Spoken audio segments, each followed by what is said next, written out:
So today we're going to talk about number one, positioning yourself. How do you see yourself as a brand?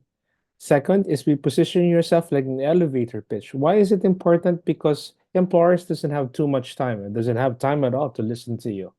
Number three, we're gonna go to skills assessment and development, knowing what your strengths are, knowing how you would stand out from the crowd. And then we're gonna talk about job search action plan. So what is that? Because we have to know whom to talk to, how to reach them, when are we going to reach them? That's very important. Uh, and then we're gonna find last, we're gonna talk about preparing for the master interview, the do's and don'ts, the last minute preparations, and we're gonna conclude everything. So with that, let's keep the ball rolling. So how do you position yourself like a brand? It's very important that you know what's unique to you. In marketing, we call it your unique selling proposition. What do you stand for? What have you accomplished so far? If you can be specific in giving specific key performance indicators, such as maybe you grow the business 30%, maybe you did this, you supplemented this, you synthesized this, that's very nice. What are you capable of achieving? What are you bringing to the table? It's important that you know that your brand should be very strong. It's informative and flattering because remember, you are telling a story, and that's the story of your life. They want to know your core values, what you're made of, your moral fabric, and you want to showcase your skills, your passion. What do you stand for? Um, Everybody lies about being good in Excel, but having a portfolio of how good you are really in Excel, shows, a distinct advantage that you can bring to the table. Hello everyone. I hope you all are doing good. So I'm going to tell you about that what elevator pitch is. So it is a brief speech which is almost from 30 to 60 seconds. You have to be able to introduce yourself to another person with your unique values and which you are going to offer to them. So it is a brief speech that outlines the idea of a product, service, or a person. So here's my example of an elevator pitch. I'm Rakshit Rajan, a seasoned creative designer with over 2.5 years of experience in this industry. I specialize in motion graphics, bringing a unique blend of creativity and technical expertise to every project. I have successfully collaborated with Jindal Panther, helping them to achieve specific creative goals. I'm deeply passionate about motion graphics, in which I'm learning new things, and I believe my creative vision and expertise can elevate to new heights. Let's create something extraordinary together. Hi, good morning everyone. My name is Pratyaksh Jaggi and today I'm telling you about elevator pitch. An elevator pitch is a brief, compelling summary of who you are and what you do. You have approximately 30 to 60 seconds to convince the interviewer to keep listening to you or not listening to you. Let me demonstrate it with an example.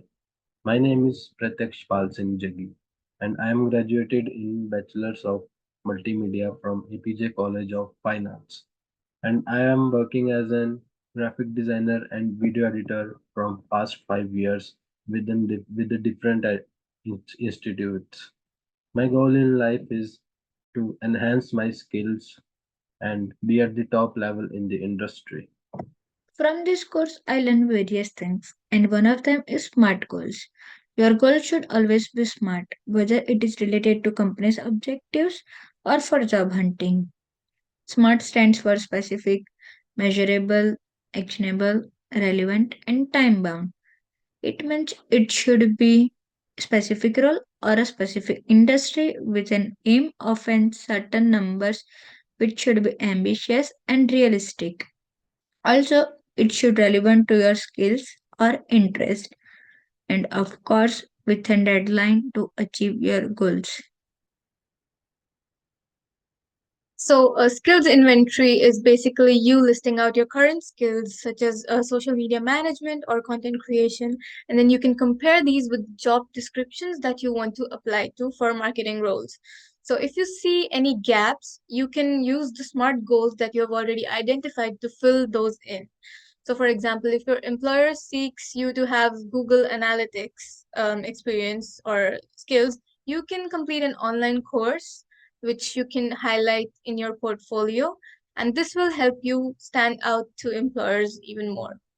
I'm going to discuss about what is my action plan getting my dream job in the field of digital marketing. Here I'm going to discuss about two important things in the job hunt. The first thing is the importance of networking in the job hunt, and the second point is how a person can apply online and get a job.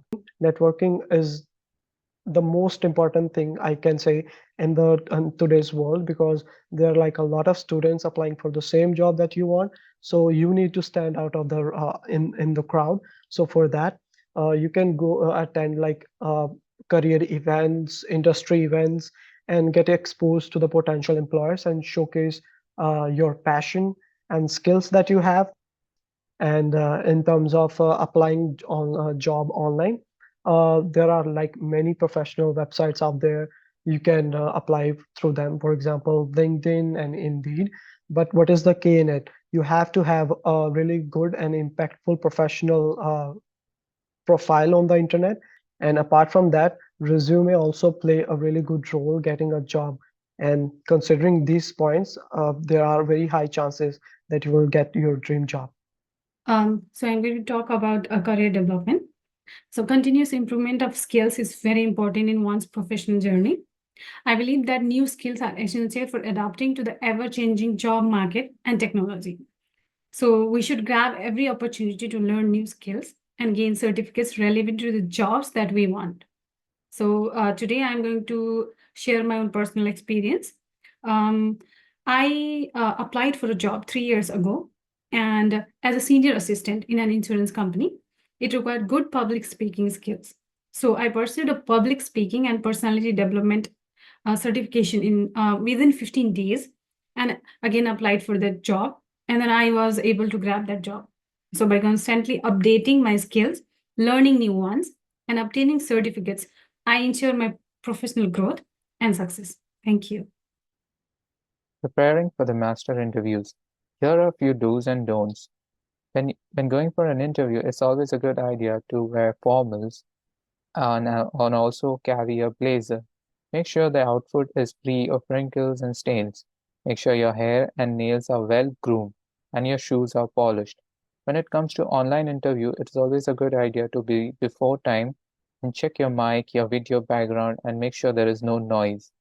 While going for an interview, it's also important that you carry your resume, transcripts, reference letters, or any portfolio that you have. When it comes to the company that you are applying for, it's a good idea to do research about the company. Make sure you know what the services the company is offering, what products they're selling, etc. In my experience, I always like to research about the company. It gives me an edge to understand what the company is offering in service and tailor my approach or answers to on how I can help the company to grow with my expertise and my knowledge. So that gives me a very good advantage when I do a good research about the company before the interview. Be a storyteller. Just like in an interview, each question is an opportunity to weave a narrative that showcases your skills and experiences. Like me, when I prepare for an interview, I treat it like outlining a story. I start with a strong opening, my introduction, where I grab the listener's attention with a brief summary of who I am and what I bring to the table. Then I delve into the plot, my experiences, accomplishments, and challenges overcome. I paint vivid pictures with my words, making sure to highlight my strength and skills relevant to the role. But a good story isn't just about the highlights, it's about authenticity, right? I try to share personal anecdotes to demonstrate my growth and passion for what I do. These moments of vulnerability humanizes me and makes me relatable to the interviewer. Finally, I conclude the interview with a confident closing statement expressing my enthusiasm for the opportunity and gratitude for their time. By approaching interview as a storyteller, I turn each question into a chance to leave a memorable impact, making me a master of my own narrative. Now that we are on our third term, our goal term is just around the corner. Are you ready? Well, you should be. The courses that we took in the past 3 terms equipped us with the knowledge and skills to prepare us for the marketing field in the Canadian workforce. In this course alone, we were taught how to position ourselves as brands, how to optimize our skills, how to prepare for our job search and applications. By now, you should be ready to take on the marketing world. Remember, we are marketing management students. As a marketeer, your first brand is yourself. So, market yourself well.